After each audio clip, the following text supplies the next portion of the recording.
Hi everyone, it's Lee from Intentional Thinking, and I want to ask you a question today. Have you ever come across the phrase, the map is not the territory? Well, this phrase is really significant in the world of NLP. In fact, it's the very first presupposition. The concept is that our perception of the world resembles a map rather than being the actual territory itself. So, in other words, it's a representation. Let me just take a step back for a minute and fill in some gaps. I want you to imagine you're a bird and you're flying high above your town or your village or your suburb. And as you're looking down, you can see a geographical map, okay? You can see everything below you. Now, I'm going to have you imagine creating a different map and then a different map that will overlay your town or your village map that the bird can see. And you'll create these maps in your mind for all different purposes. So you're welcome to just close your eyes for a moment just to help grow the imagination, because it's much easier when we've got our senses blocked off to other things. So just give me a second and just close your eyes and just imagine it, a geographical map of where you live. You're the bird flying around, just of your area, your precinct, okay? And now I want you to do is create an overlay over that map. So you're building something on top of it. And what you're going to build on top of it is a map of all the school bus stops that you know of in your area. So how would that overlay map look? How are you creating it in your mind? Just try and make it simple so kids and parents can easily read your map, because it's important for having the kids to know where their bus is going to pick them up and drop them off again at the end of the school. So make sure you include all of these simple marks on your map. So just imagine, go ahead, try it. I'll give you a second and create that unique overlay. Okay? Good.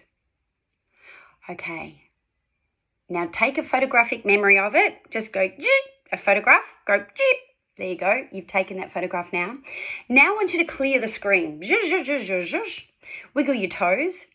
And you're going to go back to being that bird who's flying around your area again. And you're going to bring up the original geographical map for me in your mind. Okay, so you're just looking down on your suburb or the village or wherever you live again.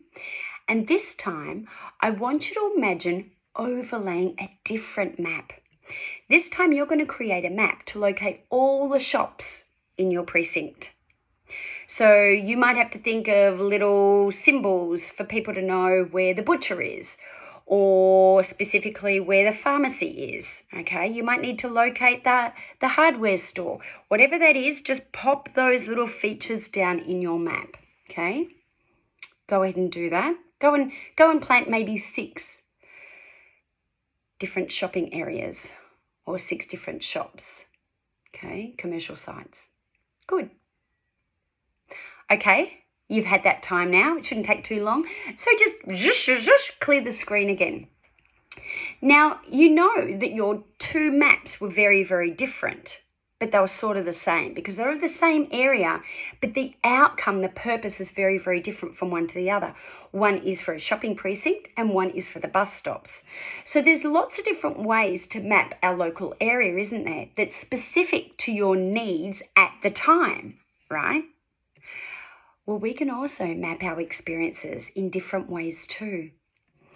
We can represent things in different ways for different purposes, just like those maps you did. Now, the reason why this phase is important to understand, because it's included as a cornerstone of NLP. It's because it highlights that each of us, every single person, experiences life through our own subjective world. Our map is what's specific to us. Their map is what's specific to them. So there is an abundance of sensory information out there. You know that. There's approximately You might want to sit down for this. There's approximately 6 billion bits of accessible information per second out there, everywhere for us to go and explore.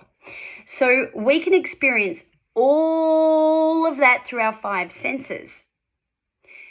But that in our external world is way too much. Our brains would go splat if we took in all that sensory information. So the brain does this really clever thing. It only processes tiny, tiny portions of what is out there in our external world. Otherwise, as I said, that we'll just be way too overwhelmed. Too much sensory stimulus for sure. So our minds are only programmed to filter all that external information down, just to the very important essentials for us. And you could have different essentials than someone else. And I believe the limit is only 128 to 134 bits of information per second. Now that's a huge difference, isn't it? Coming from 6 billion bits of information and then coming down to only 128-ish bits. So we're actually really creating a very bespoke reality of our map, aren't we? Just for you, you're creating yours, and just for me, I'm creating mine. That's how we get different bits of information that we're noticing. So this is significant filtering, really significant. And what this means, that after attending an event, say you caught up with people at a park, you had a picnic in the park, and you might have had a group of 2 or group of 5 or even a group of 9 people. It's absolutely possible that you will leave with completely different understandings of what actually happened at the picnic than all the other different members that were also present at the gathering. Just think about that at the moment. I know you've had that happen. Everybody has. When someone comes away with a different story than you, yet we're at the same place at the same time. It's crazy, right? Well, the reason being is that each of us experiences our own bespoke version of reality, which is our map. So how does it help? How can we tie all this in together? Why is it important that we need to know this? Well, when somebody disagrees with you, no, that's wrong. That's not what we agreed on. What are you doing? It reminds us the map is not the territory. And this really helps us because it prompts us to be more tolerant to other people's version of their world and my reality. Knowing that others might actually be present at the very same experience. However, as I said, their experience can be quite different than ours. So knowing this, the temptation of getting triggered because of the differences can actually be removed. For me personally, it helps because it makes me more tolerant of other people's version of their reality. Do you sometimes hear yourself pointing the finger at someone else saying, "You're wrong. That's wrong. That's not the way we do it." Or if you're triggered about something very deeply, that you may even tell someone, "Weren't you even listening? Why don't you ever listen to me? You never pay attention." Well, the temptation to do that is actually removed if you really and truly work on the basis that the map is not the territory. And so the response might be that you could give, let's say you say, "Okay, honey, can you remind me how we arrived at this point of view again?" Okay? It's so much nicer to hear that rather than being blamed that you've not been listened to. And here's an opportunity to deepen your communication with someone, right? Especially someone that you love. And you may find that both of you can remember bits of information, bits of the conversation, but neither of you could possibly remember it all because the map is not the territory. Because your internal filters were not the same as the other person. And if you really work on the basis that the map is not the territory, that means that you will hold a gift within you because you will always be open to the possibility that you might have missed something. It also reassures others, your family, your friends, your partner, your children, your work colleagues, that you're always open to the possibility that there might be a different way of looking at things other than your way, the right way or the wrong way. It doesn't exist. It also means that when somebody has a different point of view from you, it doesn't feel like a personal attack or a personal insult. Sometimes, especially when people are working on things that they really, really care about, sometimes when people disagree, they get very personally involved in defending their own point of view, don't they? I know. It can feel that way, almost like a personal attack. If you've got someone saying that they don't agree with you, I think you've got it wrong. If they're willing to see the world through that filter, the map is not the territory, it'll make it so much easier to stand back and say something like, "Oh, did I miss something? Can we just go back over what we said the other day and find out what's going on?"